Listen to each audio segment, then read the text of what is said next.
दिनांक 20/6/2024 शनिवारी गोपनीय बातमीदारांमार्फत माहिती मिळाल्यानंतर चारोळी टोल नाका इथे नाकाबंदी लावलेली एक गुटख्याची फॉर्च्युनर येत आहे अशी गोपनीय बातमीदारांकडून आम्हाला माहिती मिळाली. त्यानुसार चारोळी टोल नाका इथे नाकाबंदी लावलेली. आम्ही स्वतः नाकाबंदीमध्ये हजर होतो.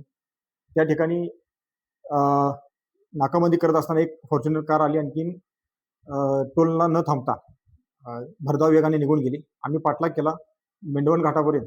मुंबई लेनला हायवेने पाठलाग करत असताना मेंढवण घाट इथे या गाडीला आम्ही अडवून त्या ठिकाणी गाडीला आम्ही अडवलं, तर चालक त्या ठिकाणी उडी मारून पळून गेला.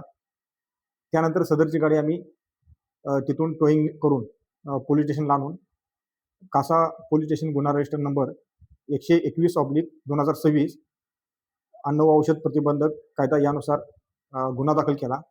सदर गुन्ह्यामध्ये अज्ञात चालक व कल्पेश भोईर आरोपी क्रमांक 2 राहणार विरार अशी आरोपीचे नाव आहे. आरोपींना सध्या अटक केलेली नाही.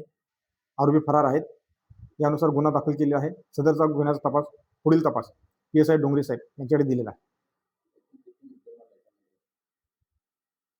सदर गुन्ह्यामध्ये 20 लाखाची फॉर्च्युनर व 8 लाखाचा प्रतिबंधित गुटखा व तंबाखू असा एकूण 28 लाखाचा मुद्देमाल या गुन्ह्यामध्ये जप्त करण्यात आलेला आहे.